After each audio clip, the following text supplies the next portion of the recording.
Next हमें जो दिख रहे हैं वो explain the terms inductive and electromeric effect. Which electron displacement effect explains the following correct orders of acidity of the carboxylic acids? तो पहले जो है हम यहाँ देखते हैं कि इलेक्ट्रोमारिक और यहाँ पे जो इंडक्टिव इफेक्ट है उनको एक्सप्लेन करने के लिए कहा गया है। तो हम देखते हैं पहला कंपाउंड जो है यहाँ पे Cl3C COH, Cl2CH COH और फिर जो है ClCH2 COOH यहाँ पे डिक्रीजिंग ऑर्डर पर लिखा है, उसके लिए भी हमें देखना है। और फिर हमें यहाँ पे जो उनको जो है वहाँ पे इलेक्ट्रॉन डिस्प्लेसमेंट इफेक्ट को एक्सप्लेन करना है, और फिर नीचे वाले में भी एक है उसमें भी हमें एक्सप्लेन करना है। तो पहले हम इनको डिफ़ाइन कर लेते हैं, इलेक्ट्रोमारिक इफेक्ट और इंडक्टिव इफेक्ट को। इंडक्टिव इफेक्ट को अगर आपको डिफ़ाइन करना हो तो हम यहाँ कहेंगे कि inductive effect refers to the polarity produced in a molecule as a result of higher electronegativity of one atom compare to another. तो जैसे ही मतलब आप जो अगर एक बॉन्ड में दो एटम्स जो बंधे हैं उसमें से एक ज़्यादा इलेक्ट्रोनेगेटिव हुआ तो उस वजह से क्या होता है, वो एक पोलरिटी प्रोड्यूस करता है उस बॉन्ड पे।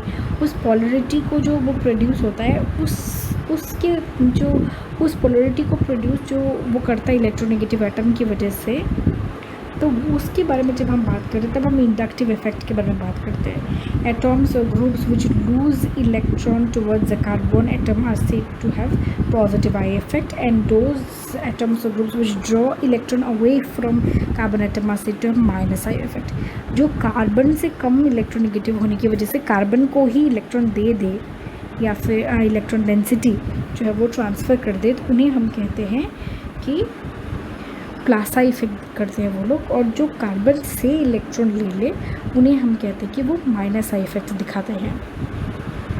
फिर नेक्स्ट हमें एक्सप्लेन करना है यहाँ पे आपका सम कॉमन एग्जांपल्स भी दिया है हमने ऑफ माइनस आई इफेक्ट, जिसमें आप नाइट्रो ग्रुप लिख सकते हैं, आप फ्लोरीन, क्लोरीन, ब्रोमीन, आयोडीन ये सब लिख सकते हैं। प्लासा इफेक्ट भी लिखे तो भी आप लिख सकते हैं इलेक्ट्रॉन रिलीजिंग के लिए, और CH3 ग्रुप, CH3 CH2 ये सब ग्रुप्स लिख सकते हैं।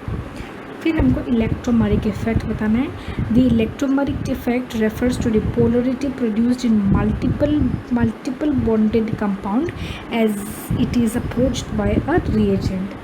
तो जब इलेक्ट्रोमारिक इफेक्ट के बारे में बात करते हैं, एक तो हम सिंगल बॉन्ड की बात नहीं कर रहे होते, हम एक मल्टीपल बॉन्ड के बारे में बात कर रहे थे, और वो भी तब जब कोई रिएजेंट उस पर अटैक कर रहा हो।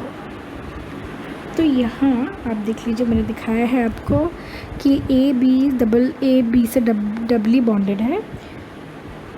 वहाँ आप एक देखिए इलेक्ट्रोफाइल आया है, और इलेक्ट्रोफाइल जो रिएजेंट है उसकी वजह से ये डबल बॉन्ड का पाई बॉन्ड जो है वो क्लीवेज हो गया है, क्लीवेज होके A+ और B- हो गया है।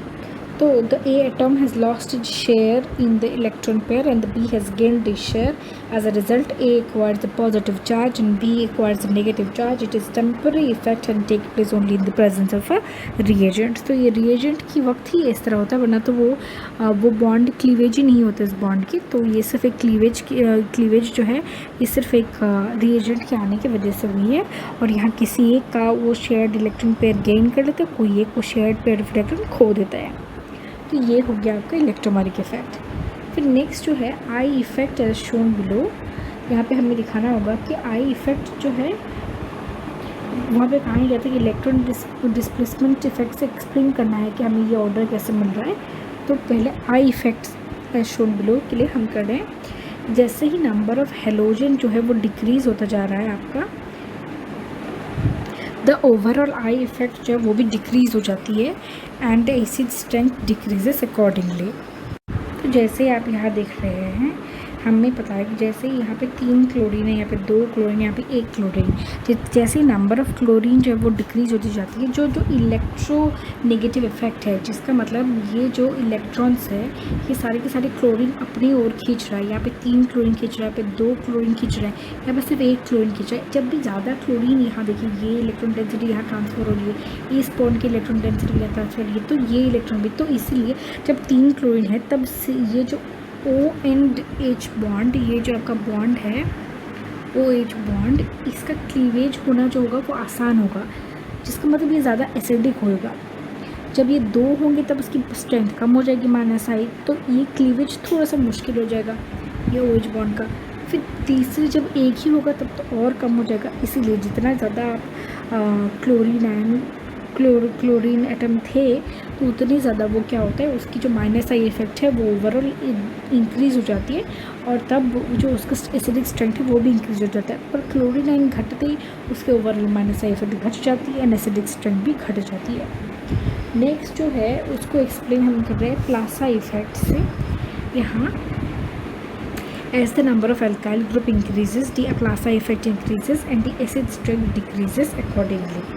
यहाँ देखिए पहले यहाँ CH3 CH2 एक ग्रुप था जो प्लासा इफेक्ट कर रहा था, यहाँ 2 मिथाइल ग्रुप आ गए हैं, प्लस यहाँ पे एक आइसोप्रोपाइल ग्रुप आ गया है। नेक्स्ट यहाँ पे जो आपने देखा है यहाँ पे भी एक ये तो यहाँ पे एक न्यू ग्रुप है, या फिर आप कह सकते हैं कि एक 4 कार्बन का ग्रुप आ गया आपको यहाँ ट्रिपल, ये 3 डिग्री सब्स्टिट्यूट, ये तो मतलब ये तो ज़्यादा सब्स्टिट्यूटेड वाला कार्बन आ गया। तो ये जो है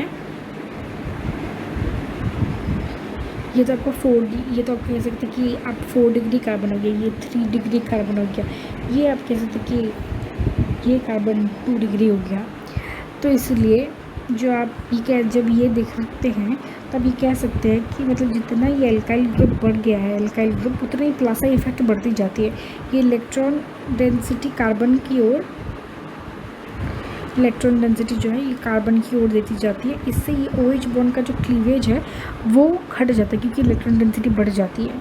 तो इसलिए कम एसिडिक हुआ, ये थोड़ा सा ज़्यादा एसिडिक हुआ क्योंकि यहाँ पर सिर्फ 2 CH3 ग्रुप के सब्स्टिट्यूशन है यहाँ पे, ये तो सिर्फ ये सबसे ज़्यादा कम हुआ। तो ये सबसे ज़्यादा कम प्लासा इफेक्ट दिखा रहा है, इसका मतलब है वो सबसे ज़्यादा एसिडिक है।